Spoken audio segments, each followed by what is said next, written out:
یہ کالے کپڑے میں لپٹا ہوا ایک چھوٹا سا بچہ تھا جو کالی کالی سیاہ آنکھوں سے ہم سب کو گھورے جا رہا تھا۔ یہ بچہ نہایت ہی چھوٹا تھا، مگر ہمیں اس طرح سے دیکھ رہا تھا جیسے یہ سب کچھ بہت اچھے سے سمجھ رہا ہو، اور ابا کہنے لگے کہ نہ جانے کون اس کو اس بھیانک جنگل میں چھوڑ گیا تھا۔ جب مجھے اس کے رونے کی آواز آئی تو میں فوراً اس کی طرف بھاگی اور اسے اپنے ہاتھوں میں اٹھا لیا۔ میرا نام راہیلہ ہے، میں اپنے والدین کی اکلوتی اولاد ہوں، جو کہ ان کی شادی کے 10 سال بعد پیدا ہوئی تھی۔ میرے پیدا ہونے کی خوشی میں ابا نے پورے گاؤں میں مٹھائی بانٹی تھی۔ حالانکہ ان کے پاس تب اتنے پیسے نہ تھے، مگر ان کا کہنا تھا کہ اب میری بیٹی دنیا میں آ گئی ہے، اللہ کی رحمت میرے گھر آئی ہے تو رزق بھی وہ خود ہی لا دے گا۔ اماں ابا کی خوشی کی کوئی انتہا نہ تھی۔ ابا مجھے اپنی شہزادی کہہ کر پکارتے۔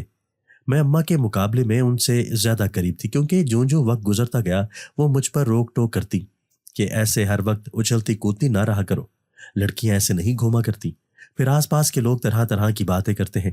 وہ یہ سب کچھ میری بہتری کے لیے کرتی تھی، کیونکہ ان کو پتا تھا آئندہ زندگی میں نے اکیلے ہی سسرال میں گزارنا تھا، وہاں پر کوئی بھی لاڈ اٹھانے والا نہیں ہوتا۔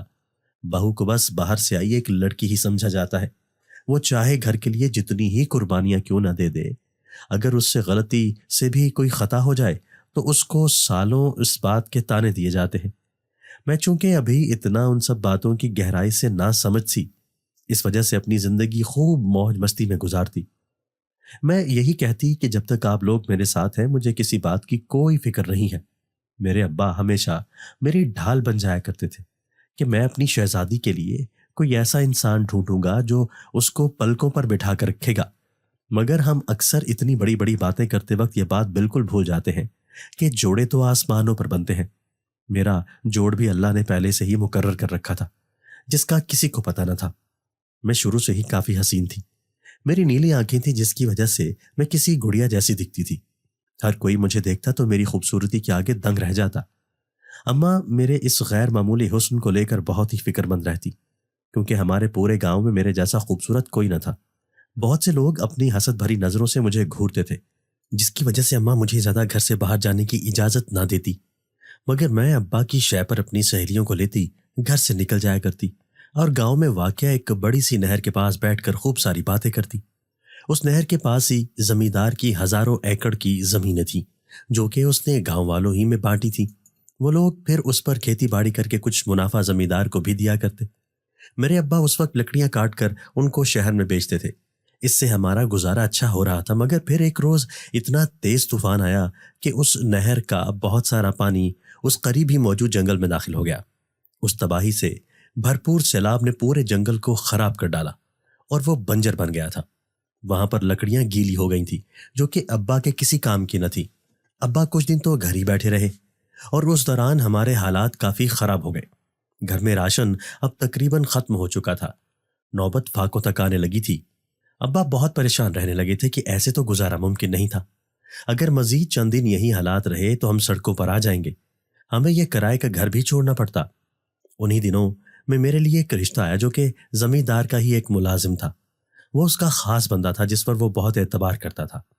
ابا اس رشتے پر راضی نہ تھے، کیونکہ ان کے مطابق ان کی شہزادیوں جیسی بیٹی کے لیے اس جیسا کوئی شہزادہ ہی ٹھیک تھا، جبکہ یہ لڑکا جس کا رشتہ آیا تھا وہ تو پورے گاؤں میں مشہور تھا کہ اس کا اٹھنا بیٹھنا اچھے لوگوں میں نہ تھا۔ وہ غنڈے بدماشوں کے ساتھ پایا جاتا جو کہ ہر وقت غنڈہ گردی کر کے لوگوں میں خوف و ہراس پیدا کرتے تھے۔ مگر جب ابا کے انکار پر زمیندار نے ان کو دھمکی دی کہ وہ ابا کو اس پورے گاؤں سے دھکے دے کر نکال دے گا تو مجبوراً ابا کو ماننا پڑا تھا، کیونکہ وہ اس عمر میں مجھے اور اماں کو در بدری والی زندگی سے نہیں گزارنا چاہتے تھے۔ میں تو خود بھی ابھی اتنی جلدی اپنے والدین کو چھوڑ کر جانا نہیں چاہتی تھی، کیونکہ میری عمر اس وقت صرف 18 سال تھی۔ ہمارے گاؤں میں تو لڑکیوں کی شادیاں چھوٹی عمر میں ہی کر دی جاتی تھی، مگر میں اپنے والدین کا آنگن چھوڑ کر اتنی جلدی نہیں جانا چاہتی تھی، کیونکہ اتنا تو مجھے بھی پتا تھا کہ جو محبت اور لاڈ میرے ابا اٹھاتے ہیں وہ میرا شوہر کبھی نہ اٹھا سکے گا، شوہر بھی وہ جس کی بری صحبت کا پورے گاؤں کو پتا تھا۔ میں ابا سے کافی مرتبہ منت کر چکی تھی کہ آپ جس سے چاہیں میری شادی کروا دیں، مگر وہ ساتویں سے نہ کریں، میں کبھی اس کے ساتھ خوش نہیں رہ سکوں گی۔ مگر مجھے اچھے سے پتا تھا کہ میری بات کی یہاں کوئی اہمیت نہ تھی، اور پھر ایک دن میں نانا کرنے کے باوجود اپنے شوہر کے ساتھ رخصت کرا دی گئی۔ میری زندگی تو جیسے اس شادی کے بعد جہنم بن گئی تھی، جہاں ابا مجھے غریبی اور مفلسی کے باوجود 2 وقت پیٹ بھر کر کھانا میسر کرتے تھے، اب یہاں تو مجھے ایک وقت کا کھانا بھی بہت مشکل سے ملتا تھا، اور جب بھی مجھے کھانا ملتا وہ ہمیشہ 2 دن پرانا باسی سالن ہوتا تھا۔ ایسا نہ تھا کہ میرے شوہر کے پاس پیسے نہ تھے یا وہ کوئی بھکاری تھا، مگر وہ جو بھی کوئی کمائی کر کے لاتا تھا وہ ساری اپنی عیاشی دوستوں کے ساتھ اڑا دیتا تھا۔ وہ زمیندار کا خاص آدمی تھا تو اس لحاظ سے اس کی تنخواہ بھی کئی ہزار تھی، مگر گھر میں وہ صرف اپنی ماں ہی کو ضرورت کے پیسے تھما دیا کرتا تھا۔ میری اپنی سسرال میں 2 ٹکے کی بھی عزت نہ تھی، مجھے بس ایک نوکرانی ہی کی حیثیت ملی ہوئی تھی۔ گھر کا فرد تو دور کی بات، میری ساس تو مجھے اپنی بہو بھی تسلیم نہ کرتی تھی۔ وقت گزرنے کے ساتھ ساتھ میرے شوہر نے مجھ پر بات بات پر چلانا شروع کر دیا تھا۔ وہ بغیر کسی وجہ کے ہی مجھے مارنے پیٹنے لگتا تھا۔ اگر کبھی میری غلطی نہ بھی ہوتی تو وہ اس کا قصوروار مجھے ہی ٹھہراتا تھا۔ اس کی اس نفرت میں بہت بڑا ہاتھ میری ساس کا بھی تھا، جو ہر وقت میرے شوہر کے کان بھرتی رہتی تھی۔ وہ اس کو جھوٹ بولتی کہ میں اس کی غیر موجودگی میں ان کو مارتی ہوں اور بہت برا سلوک رکھتی ہوں۔ میرا شوہر یہ سب جھوٹے الزام سن کر مجھے مزید مارتا۔ میرے پورے جسم پر اس کی مار پیٹ کی وجہ سے نیل پڑ چکے تھے۔ میرے جسم کے زخم اب بالکل ناسور بن چکے تھے، کیونکہ وہ ہر روز انہیں زخموں کو نئے سرے سے مار کر ہرا کر دیا کرتا تھا۔ میں ایک عرصہ ہو چکا تھا اپنے والدین کی شکل دیکھنے کو ترس چکی تھی، مگر مجال تھی جو میرا شوہر مجھے ان کے گھر لے گیا ہو۔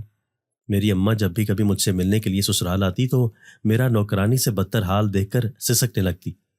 ان کی لاڈوں میں پلی اکلوتی بیٹی کچھ ہی عرصے میں زمانے کی بیمار لگنے لگی تھی۔ میرے ابا کئی مرتبہ میرے شوہر کی شکایت لے کر زمیندار کے ہاں بھی جا چکے تھے، مگر اس کا کوئی فائدہ نہ ہوا تھا، کیونکہ میرا شوہر ایک چال باز اور مکار آدمی تھا جو کہ زمیندار کو اپنی باتوں میں الجھا کر ورغلا لیا کرتا تھا کہ اس لکڑ ہارے کی بیٹی کے لچھن ہی ٹھیک نہیں ہے۔ شروع دن سے ہی اس نے کبھی اپنے سسرال کو اپنا گھر سمجھا ہی نہیں ہے، اور نہ میری ماں کو اپنی ماں کی طرح مانا۔ وہ چاہتی ہی نہیں ہے کہ اس کا گھر بسے، اسی لیے اپنے والد سے جھوٹی شکایتیں لگاتی ہے۔ زمیندار میرے شوہر پر اندھا اعتماد کرتا تھا، جس کی وجہ سے میں اس کے ظلم سہنے پر مجبور ہو جاتی۔ میرے پورے وجود پر کوئی حصہ نہ تھا جہاں مجھے مارا نہ گیا ہو۔ میری تو اب جیسے یہ سب سہتے ہوئے بس ہو گئی تھی۔ اب اگر مزید یہ سب کچھ خاموشی سے جھیلتی تو عنقریب میرا جنازہ اس گھر سے اٹھ جاتا۔ میری اماں نے آخرکار ابا کو میری ہی قسم دے کر منا لیا کہ میری طلاق کروائیں اور مجھے اس گھٹن زدہ رشتے سے نجات دلوائیں، ورنہ میں یوں ہی اس صفاک انسان کی مار کھا کھا کر مر جاؤں گی۔ یوں کچھ ہی عرصے میں طلاق لے کر دوبارہ سے اپنے والدین کے گھر آ گئی تھی، مگر یہاں آ کر مجھے اندازہ ہوا تھا کہ میرے والدین کی زندگی تو کافی بدتر ہو چکی تھی۔ وہ اپنا گزارا بہت ہی مشکل سے کرتے تھے۔ اس زمیندار نے میری طلاق کے بعد سے میرے ابا اور اماں پر زندگی بہت ہی تنگ کر ڈالی تھی۔ وہ اپنی کوئی بھی زمین ابا کو دینے کو تیار نہ تھا۔ آخرکار مجبوراً ابا کو پرانے جنگل کا رخ کرنا پڑا تھا، جو کہ ہمارے گاؤں سے دور تھا، مگر ادھر کی لکڑی سوکھی ہوتی جس کو بیچ کر ہمارا گزارا چل رہا تھا۔ لیکن میرے دل کو اب ہر وقت ایک دھڑکا لگا رہتا تھا، کیونکہ وہ جنگل اس بات کو لے کر مشہور تھا کہ وہاں پر کچھ پراسرار مخلوق کا بسیرا تھا۔ بہت سے لوگ اس جنگل سے اس قدر خوف کھاتے ہیں کہ بھول کر بھی اس راستے پر نہ جاتے۔ میں خود ابا کو کئی مرتبہ منع کر چکی تھی کہ آپ وہاں نہ جائیں، اگر آپ کو کچھ ہو گیا تو میں اور اماں کیا کریں گے؟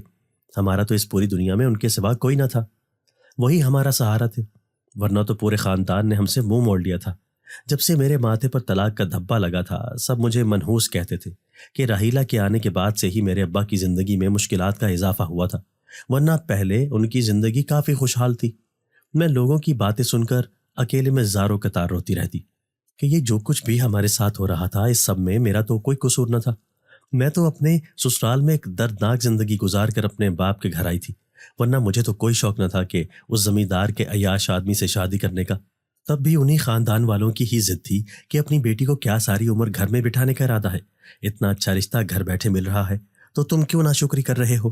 ابا نے انہی لوگوں کے زور اور دھمکیوں میں آ کر اپنی نازو پری بیٹی ایک حیوان کے حوالے کر دی تھی، جس نے پہلے دن سے ہی مجھ پر اپنا آپ ظاہر کر دیا تھا۔ میں اب اپنے والدین کے گھر کافی حد تک پرسکون ہو گئی تھی، مگر ہر دن مجھے یہی دھڑکا لگا رہتا تھا کہ ابا حفاظت سے گھر لوٹ آئے، کیونکہ جس جنگل میں وہ لکڑیاں کاٹنے جاتے تھے وہ بہت ہی خوفناک تھا۔ ایک روز ابا کو گھر آنے میں دیر ہو گئی۔ میں بہت پریشان ہو گئی کہ نہ جانے ایسی کیا وجہ ہو گئی کہ وہ اب تک واپس نہ آئے تھے۔ میں ابا کو ڈھونڈنے گھر سے نکل نہیں لگی تھی کہ اماں نے مجھے جھڑک کر رکھ دیا تھا کہ ہو سکتا ہے ان کو کوئی کام آ گیا ہو، اور وہ کوئی 2 سال کے بچے تھوڑی تھے جو کہ ایسے غائب ہو جائیں گے۔ میں ان کی بات سن کر دوبارہ صحن میں بیٹھ گئی تھی، کیونکہ اماں نے سختی سے مجھے منع کر رکھا تھا کہ میں ایسے رات کو ایک قدم بھی باہر گھر سے نہ نکالوں، ورنہ ان سے برا کوئی نہ ہوگا۔ میں دل میں آیت الکرسی کا ورد کرتی اپنے ابا کی سلامتی کی دعائیں کرنے لگی تھی کہ وہ صحیح سلامت لوٹ آئے۔ کچھ دیر بعد جب دروازے پر دستک ہوئی تو میں نے جھٹ سے دروازہ کھول دیا تھا، مگر سامنے ابا کی گود میں ایک چھوٹا سا بچہ دیکھ کر میرے اوپر حیرتوں کے پہاڑ ٹوٹ پڑے تھے۔ میں نے فوراً سے ابا سے پوچھا کہ وہ یہ بچہ کہاں سے لے کر آئے ہیں، تو انہوں نے بتایا یہ بچہ ان کو اسی پرانے جنگل کے بیچوں بیچ ملا تھا۔ یہ اس وقت بہت شدید قسم کا رو رہا تھا، جس کی وجہ سے اس کا چہرہ سرخ انگارہ ہو رہا تھا۔ میں نے ابا سے پوچھا کہ اگر اس کے ماں باپ وہیں جنگل میں ہوئے تو اپنے بچے کو ڈھونڈ رہے ہوں گے، مگر ان کا کہنا تھا کہ وہ ہر جگہ اس کے والدین کی چھان بین کر چکے تھے اور چلا چلا کر ہر طرف ڈھونڈا تھا۔ وہ جنگل سارا سنسان تھا۔ نہ جانے اس معصوم بچے کے والدین کون تھے جو اس کو ایسے خوفناک جنگل میں اکیلا چھوڑ کر غائب ہو گئے تھے۔ بقول ابا کہ وہاں پر کافی سارے جنگلی جانور بھی تھے جو کہ خوراک ہی کی طاق میں پھر رہے تھے، اور عموماً رات کے اندھیرے میں ہی وہ جنگل میں گھومتے تاکہ ان کو کوئی شکار مل جائے۔ اس چھوٹے سے بچے کو تو وہ بغیر لمحہ ضائع کیے دبوچ کر ہڑپ کر جاتے۔ ابا تو صدا کے رحم دل تھے، اس لیے اس کو کچھ بھی مزید سوچے سمجھے بغیر گھر اٹھا کر لے آئے تھے۔ میں نے اس بچے کو گود میں اٹھایا تو وہ معمول سے زیادہ گرم تھا۔ مجھے یہی لگا کہ اس کو بخار تھا، کیونکہ اس کا چہرہ بھی بہت لال ہو رہا تھا۔ میں نے اس کو کمرے کی چارپائی پر لٹا دیا اور تھوڑے پانی کی پٹیاں کرنا شروع کر دیں۔ پورا 1 گھنٹہ یہ سب کرنے کے باوجود بھی اس کے جسم کی حرارت میں کوئی فرق نہ آیا تھا۔ مجھے حیرت اس بات پہ ہو رہی تھی کہ آخر یہ بچہ روتا کیوں نہیں تھا۔ میں نے تو آج تک جتنے بچوں کو بھی بخار میں بلکتے دیکھا تھا وہ ہمیشہ ہی حلق پھاڑ پھاڑ کر چلاتے تھے اور تب تک رونا بند نہ کرتے تھے جب تک ٹھیک نہ ہوتے، مگر یہ تو ایسے خاموش لیٹا ہوا تھا جیسے بالکل بے ہوش ہو۔ مجھے اس کی طبیعت کچھ ٹھیک نہ لگی تھی، مگر میری مجبوری تھی کہ رات کے اس پہر کچھ نہیں ہو سکتا تھا۔ میں نے ابا کو اس بچے کو گاؤں کے قریبی کلینک لے جانے کا کہا، مگر وہ یہی کہنے لگے کہ اس وقت کلینک بند ہو جاتا ہے۔ پہلے ہی ہمارے گاؤں میں علاج کا کوئی خاص انتظام نہ تھا، اوپر سے شام ہوتے ہی یہ واحد کلینک بھی بند ہو جاتا تھا۔ میں اس بچے کو بستر پر لٹاتی خود بھی پاس ہی لیٹ گئی تھی۔ نہ جانے اس بچے میں ایسی کون سی کشش تھی جو مجھے کچھ ہی دیر میں اتنا عزیز ہو گیا تھا۔ میں اس کی آنکھیں دیکھنا چاہتی تھی، مگر ابا اس کو جب سے یہاں لے کر آئے تھے اور اب تک اپنی آنکھیں بند کیے ہوئے تھا۔ اس بچے کو کسی نے سیاہ رنگ کے کپڑے میں لپیٹ رکھا تھا۔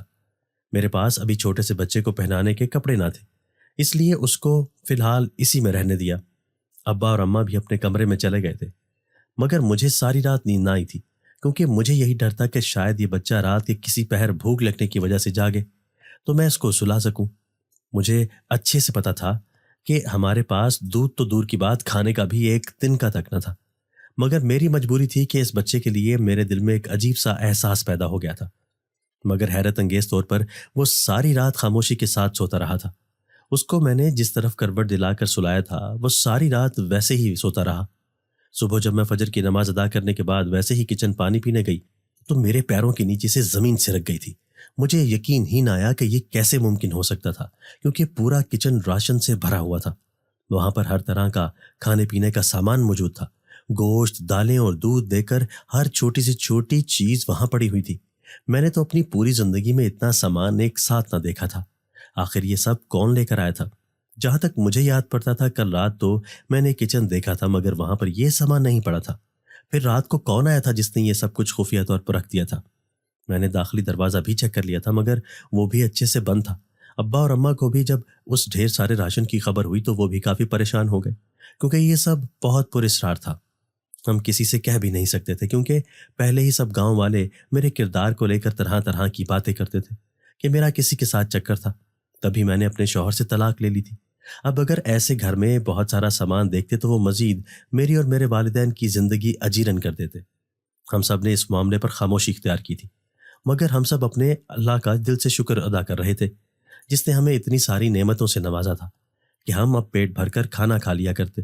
میں اس بچے کو دودھ بھی بنا کر دیا کرتی تھی، مگر ایک بات تھی جو کہ کافی غیر معمولی تھی کہ اس بچے کو کبھی بھی خود سے بھوک نہیں لگتی تھی۔ ایک دن میں اس کو دودھ پلانا بھول گئی، کیونکہ میں گھر کی صفائی میں اتنی مصروف ہو گئی تھی کہ اس بچے کا دھیان میرے ذہن سے بالکل غائب ہو گیا تھا۔ مگر جب پورا دن گزرنے کے بعد رات کو کمرے میں آئی تو اس کو ویسے کا ویسا ہی سویا دیکھ کر ٹھٹک گئی کہ آخر اس بچے کو بھوک کیوں نہیں لگتی تھی؟ کیوں یہ بیمار تو نہیں تھا؟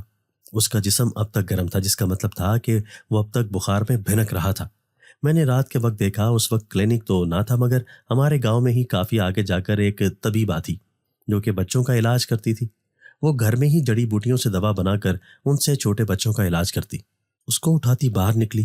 اماں کو جب میں نے بتایا تو وہ غصے سے بھڑک اٹھی، مگر میں اس بار اماں کی بات نہ سننے والی تھی، کیونکہ اگر میں اس کو کسی طبیب کو نہ دکھاتی تو اس کی جان جانے کا خطرہ بھی ہو سکتا تھا۔ میں باہر نکلی تو ہر طرف سناٹا چھایا ہوا تھا۔ ہمارے گاؤں میں تو ویسے بھی ہر کوئی شام سے پہلے اپنے گھروں میں گھس جایا کرتے تھے، کوئی بھی اپنے گھر سے باہر پھرتا دکھائی نہ دے رہا تھا۔ اس طبیبہ کا گھر تو ہمارے گھر سے بہت فاصلے پر تھا۔ میں نے اس بچے کو اچھی طرح اپنی چادر کی اوٹ میں چھپا لیا تھا، کیونکہ اگر کسی نے میرے ساتھ رات کے وقت ایک چھوٹے سے بچے کو دیکھ لیا تو ضرور طرح طرح کی باتیں کریں گے اور میرے کردار کو لے کر الزامات لگانے میں لمحہ نہیں لگائیں گے۔ میں بس جلدی سے چلنے لگی تاکہ یہ راستہ ختم ہو جائے۔ تقریباً 1 گھنٹہ چلتے رہنے کے بعد ایک سنسان سا علاقہ شروع ہو گیا تھا۔ یہ ایک پتلی سی گلی تھی جہاں سے گزر کر آخر میں اس طبیبہ کا گھر تھا۔ میں جب اس طبیبہ کے گھر پہنچی تو وہ اس وقت سو رہی تھی، مگر جب میں نے اس کو بچے کی طبیعت کے بارے میں بتایا تو وہ اس کا معائنہ کرنے لگی تھی، مگر میری حیرت کی انتہا نہ رہی جب اس نے مجھ سے کہا کہ اس بچے کو تو بالکل بھی بخار نہیں ہے، یہ ٹھیک ہے۔ میں نے اس کی بات کے جواب میں خود چیک کیا تو واقعی اس کا جسم اس وقت گرم نہ تھا۔ میں پھر جلدی سے اس کو لیتی واپس گھر آنے لگی، کیونکہ رات کافی ہو گئی تھی اور یہ راستہ مجھ اکیلی لڑکی کے لیے بالکل بھی محفوظ نہ تھا۔ ابھی کچھ دیر ہی چلی تھی کہ ایسا لگا جیسے کوئی میرے پیچھے چل رہا ہو۔ میں بہت زیادہ گھبراہٹ کا شکار ہو گئی تھی کہ اب تک تو یہ ساری گلی سنسان تھی اور کوئی موجود نہ تھا، پھر یہ کون تھا؟ میں نے ذرا سا پیچھے مڑ کر دیکھا، مگر اندھیرا اتنا تھا کہ کچھ دکھائی نہ دے رہا تھا۔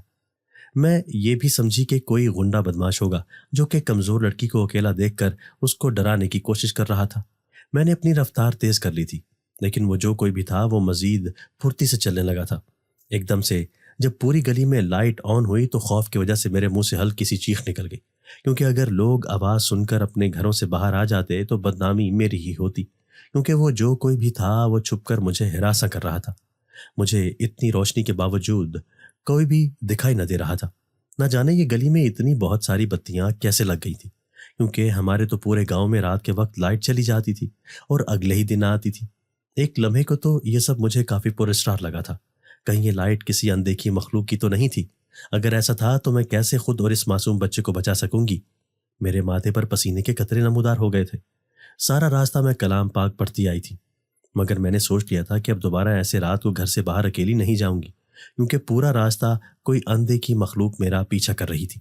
گھر پہنچی تو اماں صحن میں ہی میرا انتظار کر رہی تھی، ادھر سے ادھر ٹہل رہی تھی۔ میں نے ان کو اس پر اسرار آہٹ کے بارے میں کچھ نہ بتایا، ورنہ انہوں نے میرا گھر سے باہر آنا جانا بند کر دینا تھا۔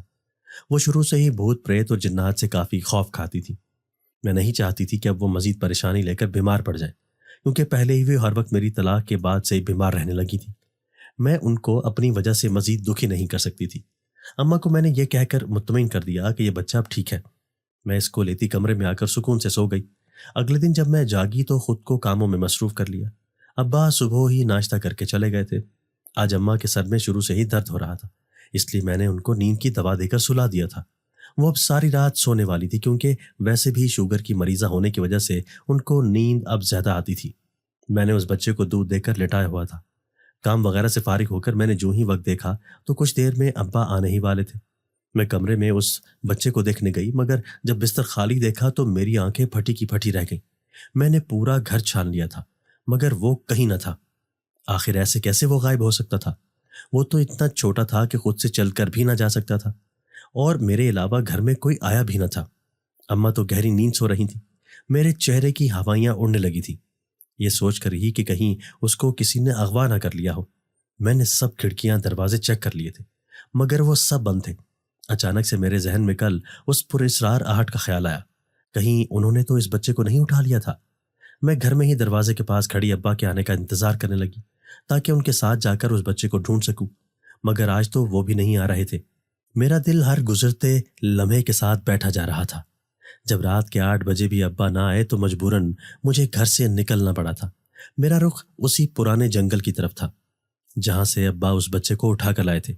مجھے رات کے وقت اس خوفناک جنگل جاتے ہوئے وحشت ہو رہی تھی۔ ابھی جنگل سے کچھ فاصلے پر ہی تھی کہ مجھے ابا آتے ہوئے دکھائی دیے۔ ان کے ہاتھوں میں بہت ساری لکڑیاں تھیں۔ انہوں نے جب مجھے ایسے اس جنگل کی طرف آتے دیکھا تو مجھ پر بہت غصہ ہوئے کہ تمہیں آخر کیا ضرورت تھی یہاں آنے کی؟ اگر تمہیں رات کے وقت کوئی نقصان پہنچا دیتا تو میں کیسے تمہیں اس عمر میں ڈھونڈتا پھرتا؟ ابا مجھے ڈانٹنے لگے تھے، مگر میرا ذہن تو مکمل طور پر اس بچے میں الجھا ہوا تھا کہ اس کے لیے میں نے ان کی ڈانٹ پر غور نہ کیا۔ میں کچھ ہی عرصے میں اس بچے سے بہت زیادہ پیار کرنے لگی تھی۔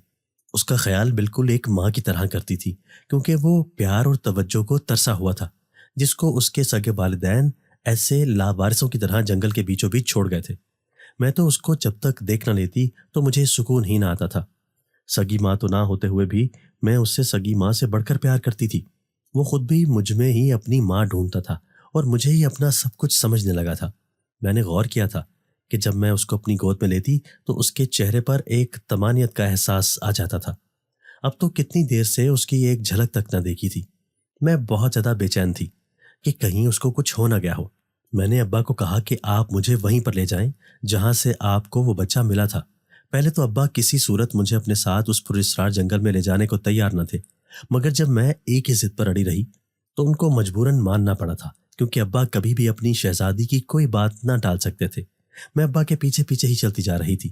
اس وقت تو اندھیرا بہت تھا، اس لیے میں نے ابا سے کہہ کر ایک مشعل جلانے کا کہا۔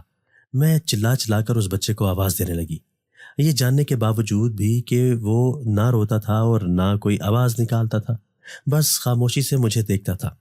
کتنی ہی دیر میں آنکھوں میں آنسو لیے اسے پکارتی رہی، مگر وہ نہ ملا۔ میں تھک ہار کر ایک گھنے درخت کے پاس ہی بیٹھ گئی تھی۔ مزید چلنے کی مجھ میں ہمت نہ تھی۔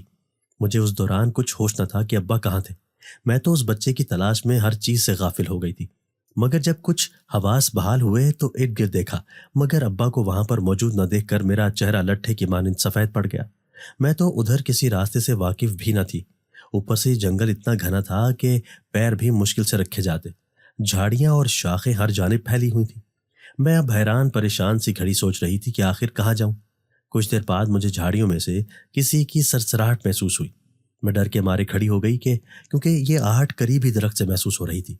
میں نے جب غور کیا تو وہ ایک بہت بڑا سیاہ رنگ کا سانپ تھا۔ اس موٹے سانپ کو دیکھا تو میرا چہرہ زرد پڑ گیا تھا، کیونکہ وہ درخت سے اترا میری طرف ہی پڑ رہا تھا۔ مجھے اس کی سرخ آنکھوں سے بے تحاشا خوف آیا۔ میں نے ادھر ادھر دیکھا تاکہ ابا کو مدد کے لیے بلا سکوں، مگر وہ پتہ نہیں کدھر غائب ہو گئے تھے۔ آج تک انہوں نے کبھی بازار میں مجھے یوں اکیلا نہ چھوڑا تھا، پھر ایسے کیسے اس سنسان جنگل میں اچانک سے غائب ہو گئے۔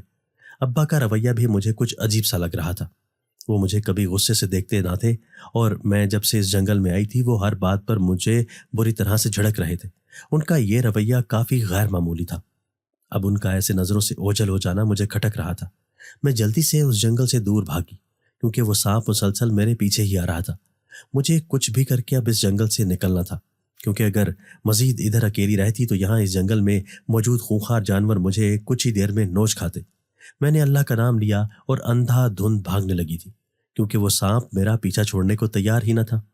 مجھے راستوں کا کچھ پتہ نہ تھا، مگر پھر بھی اپنی جان بچانے کو جس راستے سے آئی تھی وہیں سے اندازے کے مطابق واپس جانے لگی، مگر ہر دفعہ گھوم پھر کر میں اسی جگہ پر آ جاتی تھی جہاں پر وہ درخت تھا۔ میں اپنی اس بے بسی پر زار و قطار ہونے لگی تھی کہ اب میں کیسے یہاں سے نکل سکوں گی۔ میں حلق کے بل چلاتی ابا کو پکارنے لگی تھی کہ شاید اب وہ کہیں سے نکل کر آئے اور مجھے اپنی آغوش میں چھپا لیں، مگر یہ میری سب سے بڑی بھول ثابت ہوئی، کیونکہ وہ تو شاید اس جنگل میں موجود ہی نہ تھے۔ ابھی میں ادھر بیٹھی خوف سے کانپ رہی تھی کہ میرے کانوں میں کسی کے پکارنے کی آواز آئی۔ کوئی مسلسل میرا نام لے کر بلا رہا تھا۔ میں چاروں جانب دیکھنے لگی کہ آخر کون مجھے بلا رہا تھا۔ یہ آواز تو کسی چھوٹے سے بچے کی تھی۔ میں اس آواز کا تعقب کرتی اٹھی اور چلنے لگی۔ کچھ ہی دیر میں جب میں نے دیکھا تو خود کو جنگل سے باہر کھڑا محسوس کیا۔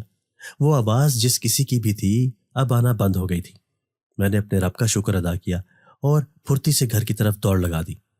اس جنگل سے گھر تک کا راستہ 1 گھنٹے سے اوپر کا تھا، مگر میرے تیز بھاگنے کی وجہ سے وہ محض آدھے گھنٹے میں پورا ہو گیا تھا۔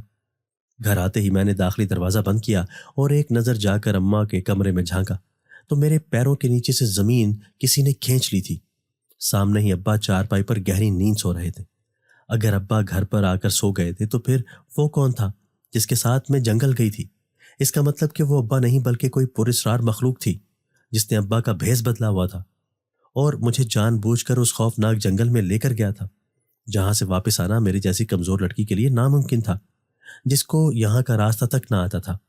مجھے تو اس ابا کے روپ میں موجود بہروپیہ کا رویہ پہلی دفعہ ہی کھٹک رہا تھا، کیونکہ ابا نے پوری زندگی میرے ساتھ ایسا سخت لہجہ نہ اپنایا تھا۔ وہ تو مجھ سے بات بھی ایسے کرتے تھے جیسے منہ سے پھول جھڑ رہے ہوں۔ وہ کل رات والا شخص تو مجھے ایسے غصے سے گھور رہا تھا جیسے سالم نگلنے کا ارادہ ہو۔ میں نے ابا کا کمرہ کا دروازہ آہستہ سے بند کیا اور کمرے میں آ کر بیٹھ گئی، مگر ساری رات مجھے ایک منٹ کے لیے بھی نیند نہ آئی تھی۔ پتہ نہیں اس بچے سے ان پراسرار طاقتوں کی کیا دشمنی تھی جو وہ اس کو ایسے اغوا کر کے لے گئے تھے۔ وہ معصوم تو کسی کا کچھ بگاڑ بھی نہیں سکتا تھا۔ اگلے دن میں نے جب اماں ابا کو اس بچے کے غائب ہونے کا بتایا تو وہ دونوں بھی خوب پریشان ہوئے۔ ابا نے مجھے اس معاملے میں خاموشی اختیار کرنے کو کہا کہ ہم غریب لوگ ہیں، اس لیے ہمیں ان خطرناک کاموں میں نہیں پڑنا چاہیے۔ اگر اس بچے کا تعلق جنات سے ہوا تو وہ ہمیں نقصان بھی پہنچا سکتے ہیں۔ ہمارا تو اس پورے گاؤں میں ویسے ہی نام بدنام ہے۔ اگر یہ بات کسی کو پتہ چل گئی تو زمیندار نے ہمیں دھکے دے کر اس علاقے سے باہر نکال دینا ہے۔